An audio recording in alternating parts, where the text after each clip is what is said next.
What happens when a supermarket owner is mistaken for a thief in his own store? This eye-opening story will challenge everything you think you know about assumptions and respect. The automatic doors slid open with a faint hum, and Samuel stepped inside Martin's supermarket in Fairfax, Virginia. His tailored gray blazer stood out against the casual attire of weekend shoppers. His presence, though calm and composed, seemed to ripple through the space. He wasn't here to browse the aisles aimlessly. This visit had a purpose. Samuel walked with a measured pace, his eyes scanning the aisles as though he were observing more than just the products. He nodded briefly to an elderly man shuffling past with a basket of oranges, then moved toward the produce section. His shoes clicked softly against the polished floor, a sound that seemed louder in the otherwise mundane bustle of the store. Behind the register, a young cashier nudged her colleague, her voice barely above a whisper. "Do you know that guy? He's been walking around like he's up to something." Her coworker glanced over, shrugged, and muttered, "I've never seen him before. Maybe he's just looking for something." But the whispers didn't stop there. As Samuel reached for a Granny Smith apple, another employee, a stocky man with a name tag reading Carl, approached cautiously. His expression was neutral, but his body language betrayed a hint of unease. "Excuse me, sir," Carl said, his voice steady but firm. "Do you need help finding anything?" Samuel turned, his expression polite but puzzled. "No, thank you. I'm just looking around." Carl hesitated, as though weighing his next words carefully. "It's just that you've been walking around for a while. Are you sure there's nothing you're looking for?" Samuel's brow furrowed, and his tone sharpened slightly. "I'm sure. Is there a problem?" The tension in the air thickened, palpable even to the shoppers passing by. A woman with a cart full of groceries paused mid-step, her eyes darting between the two men. Another customer leaned closer to a shelf, pretending to read the labels but clearly eavesdropping. Samuel exhaled, his patience wearing thin. He reached into his pocket, pulling out his phone to check a notification. Carl's eyes followed the motion, and his jaw tightened. "Sir, I'm going to have to ask you to step over here," Carl said, gesturing toward the customer service counter. But Samuel didn't move, his calm demeanor unwavering as the quiet buzz of the supermarket turned into a murmuring hum of suspicion. Samuel stood his ground, his calm presence contrasting sharply with Carl's growing insistence. A few shoppers had stopped entirely now, their curiosity outweighing their errands. From the corner of his eye, Samuel noticed another employee speaking into a small radio, summoning the store manager. "I'm not sure why this is necessary," Samuel said evenly, meeting Carl's gaze. "I told you I'm just looking around." Carl crossed his arms. "We have policies, sir. If we notice unusual behavior, we're obligated to investigate." "Unusual behavior?" Samuel raised an eyebrow. "I've picked up one apple. Is that your concern?" The quiet murmur of the store grew louder. A teenage boy whispered to his mother, who quickly shushed him. An elderly woman near the bakery section squinted, trying to get a better view of the commotion. By now, the store's manager, a wiry man in his mid-40s named Greg, had arrived. His tie was slightly askew, and the tension in his posture made it clear he had been briefed hastily. "What seems to be the problem here?" Greg asked, stepping between Carl and Samuel. Carl gestured toward Samuel. "This gentleman has been wandering the aisles and acting suspicious. I think we need to check his bags." Samuel blinked, incredulous. "I don't even have bags." Greg hesitated, his eyes scanning Samuel from head to toe. He took in the tailored blazer, the polished shoes, the expensive watch peeking out from under his sleeve. For a moment, it seemed as though he might de-escalate the situation. But then Greg's tone shifted, cautious but firm. "Sir, we'd like to take a closer look, just to clear this up." Samuel's lips pressed into a thin line. He glanced around at the gathering crowd, the sea of faces watching him like he was some kind of spectacle. He could feel the weight of their assumptions pressing against him, silent but loud enough to drown out any rational explanation. "I see," Samuel said quietly. "And what exactly are you looking for?" Greg shifted uncomfortably. "We're just doing our due diligence. If you cooperate, this will be over quickly." A ripple of discomfort spread through the crowd. A middle-aged man in a flannel shirt muttered something under his breath, shaking his head. Samuel sighed, setting the apple back on the pile. He reached into his jacket pocket again, this time pulling out a slim leather wallet. "Let's save everyone some trouble," Samuel said, flipping it open to reveal a business card. He held it out to Greg, who hesitated before taking it. As Greg's eyes scanned the card, his face turned pale. "Owner," Greg whispered, his voice barely audible. He looked back at Samuel, then at Carl, whose confidence had evaporated. "Yes," Samuel said, his voice carrying just enough weight to command attention. "I own this store." But before anyone could speak, the weight of what had just happened seemed to settle over the entire room, leaving everyone in stunned silence. Greg stood frozen, the business card trembling slightly in his hand. His mouth opened as if to say something, but no words came out. The silence in the supermarket was deafening now, with every shopper and employee trying to process what they had just heard. Carl took a step back, his earlier confidence completely drained. "Wait, you're the owner?" he asked, his voice barely above a whisper. Samuel nodded slowly, his expression calm but firm. "Yes, my name is Samuel Green, and I'm the new owner of Martin's Supermarket. I acquired it just last month." Clearly not everyone was informed. The weight of his words hung heavy in the air. Greg's face turned an alarming shade of red as he scrambled to regain composure. "Mr. Green, I didn't know. I mean, we weren't told." Samuel raised a hand, silencing him. "It's not about what you didn't know. It's about what you assumed." The crowd began to disperse slightly, some embarrassed by their earlier gawking, others lingering in quiet fascination. An older man in a baseball cap leaned on his cart, muttering, "That's what happens when people jump to conclusions." Greg cleared his throat, glancing nervously at Carl, who was now staring at the floor. "Mr. Green, I deeply apologize for this misunderstanding. We had no intention of—" "Stop," Samuel said sharply. "Don't explain it away. I think we all know what this was." Carl's head snapped up, and for a moment, he looked as though he might argue, but Samuel's steady gaze left no room for excuses. Greg shifted uncomfortably, glancing around as if hoping the earth might swallow him whole. Samuel let out a slow breath, the tension in his shoulders easing slightly. He turned to the small crowd that still lingered.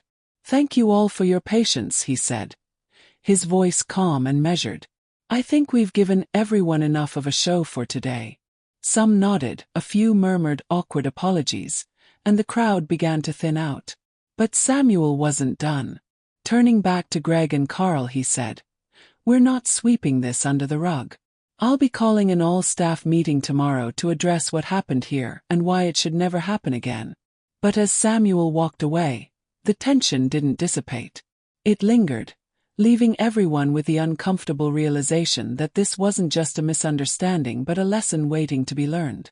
The following day, the atmosphere in the supermarket's break room was heavy with tension.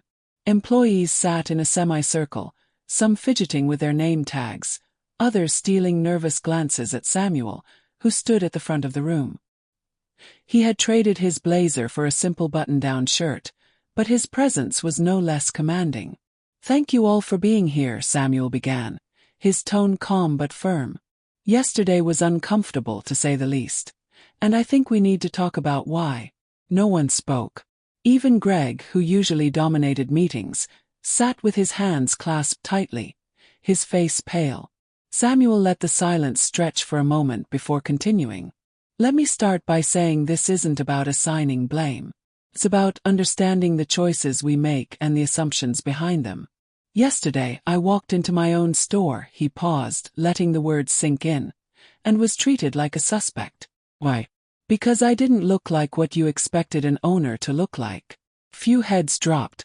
Carl shifted in his seat, his jaw tight as though he wanted to respond but couldn't find the words. I've reviewed the security footage, Samuel continued. I saw how the whispers started, how the stares lingered, and how the situation escalated. At no point did anyone stop to ask themselves if what they were assuming was fair. He leaned slightly on the edge of the table, his voice softening. I understand that not everyone here knows me yet, but the way I was treated wasn't about familiarity. It was about perception, and that's a problem we need to address. Samuel gestured toward a whiteboard where he had written 2 words in bold letters. Implicit bias. Let's talk about this, he said, his eyes scanning the room. Bias isn't always malicious. Sometimes it's subtle. It's the quick judgment you make when someone doesn't fit into a box you've created in your mind. But those small judgments can have big consequences. A young cashier raised her hand hesitantly. Mr. Green, I think a lot of us didn't even realize what we were doing. It's like it just happened. Samuel nodded. That's exactly why we're talking about it. Awareness is the first step. You can't change what you don't acknowledge. The room was silent again, but this time it felt less tense and more reflective. Samuel picked up a marker and wrote a question on the board. What assumptions do we make without realizing it? Let's hear from you, he said, turning back to the group. What comes to mind? First no one spoke. Then Carl, who had been uncharacteristically quiet, cleared his throat. I guess I assumed someone dressed like you wouldn't be the owner. That's on me. I wasn't thinking. Samuel nodded, his expression thoughtful. Thank you for saying that. And it's not just about me. It's about how we treat anyone who walks through those doors. Every customer, every colleague deserves respect. He glanced at Greg, who finally spoke up. This was a wake-up call. We need to do better, not just for you but for everyone. Samuel straightened, a small but genuine smile breaking through his serious demeanor. That's the point. We can do better, and it starts with conversations like this. But as the meeting ended and the employees filed out, their expressions thoughtful and subdued, it was clear the lesson had only just begun. Over the next week, Samuel implemented a series of changes that rippled through the store's operations. He began with the basics. Mandatory training sessions on implicit bias and customer interaction. Employees were encouraged to share their experiences, not just in the workplace but in their daily lives. These sessions weren't lectures. They were conversations. Samuel kicked off the first session himself, standing in front of a diverse group of staff members. I want this place to be more than just a supermarket, he said, his voice steady but passionate. It should be a space where everyone feels valued, staff and customers alike. The training included real-life scenarios. One exercise had employees split into small groups to discuss how they would handle specific situations, like a teenager browsing expensive items or an elderly woman lingering near the checkout without purchasing anything. For many, these discussions were eye-opening. I didn't realize how often I make assumptions, said Rachel, a part-time cashier in her 20s. It's not something I'm proud of, but I'm glad we're talking about it. Carl, who had been visibly hesitant during the first meeting, surprised everyone by taking an active role. I thought I understood people, he admitted, but these conversations made me realize how much I still have to learn. The changes didn't stop with the staff. Samuel also installed a suggestion box near the entrance, inviting customers to share their experiences anonymously. A sign next to the box read, "Help us improve. Your voice matters." To his surprise, many of the notes praised the staff for their recent warmth and attentiveness, a testament to how quickly the environment had shifted. One Saturday afternoon, Samuel held an open meeting for the local community in the store's parking lot. He stood on a small platform, addressing a crowd of shoppers, employees, and passers-by. We all have blind spots, he said, his voice carrying over the murmurs of the gathering. The important thing is what we do when we see them. This store isn't just about transactions. It's about people. And every person who walks through those doors deserves kindness, respect, and fairness. The crowd applauded, some nodding in agreement, others visibly moved by his words. Samuel stepped down from the platform, shaking hands and thanking attendees for their support. As the meeting dispersed, a middle-aged woman approached him with tears in her eyes. "Thank you for doing this," she said. "I've been coming to this store for years, and it feels different now. In a good way." Samuel smiled, his heart swelling with quiet pride. "That's all I wanted, to make a difference." But even as the store began to thrive under its new leadership, Samuel knew that real change wasn't a one-time event. It was a continuous effort, a daily choice to see people for who they truly are. Months later, Martin's supermarket was unrecognizable, not because of renovations or new products, but because of its atmosphere. The tension and mistrust that once lingered had been replaced by a sense of warmth and inclusivity. Employees greeted every customer with genuine smiles, and shoppers often stopped to chat with staff, creating a community-like feel. Samuel was standing near the checkout lanes one afternoon, observing the flow of the store. A young boy ran up to him, tugging at his sleeve. "Are you the owner?" the boy asked, his wide eyes filled with curiosity. Samuel chuckled, kneeling down to meet the boy's gaze. "Why do you ask?" "My mom says you're the guy who made this place nicer," the boy said with a shy smile. Behind him, his mother gave a sheepish wave. Samuel stood, his expression softening. "Well, it wasn't just me. It was everyone here," he said, gesturing toward the bustling employees. "It takes a team to make a real change." The boy nodded solemnly, as if taking in a profound truth, and skipped back to his mother. Samuel watched them leave, his heart swelling with a quiet sense of accomplishment. Later that evening, as he locked up the store, Samuel paused to reflect. What had started as an uncomfortable confrontation had blossomed into something far greater. It wasn't just about fixing a single incident. It was about creating a culture that valued empathy over assumptions, fairness over fear. In his final act of the night, Samuel picked up a marker and wrote on the employee message board in bold letters, "Respect is the foundation of every great team. Let's keep building." As he turned off the lights, he smiled. This wasn't just a job or a store. It was a legacy, and he intended to ensure it was one worth leaving behind. This story reminds us of the power of awareness, humility, and collective effort. We all have biases, but by confronting them with honesty and empathy, we can build spaces where everyone feels valued and respected. If this story resonated with you, consider how you can challenge your own assumptions and foster understanding in your community. Share this video, subscribe for more impactful stories, and let's keep the conversation going.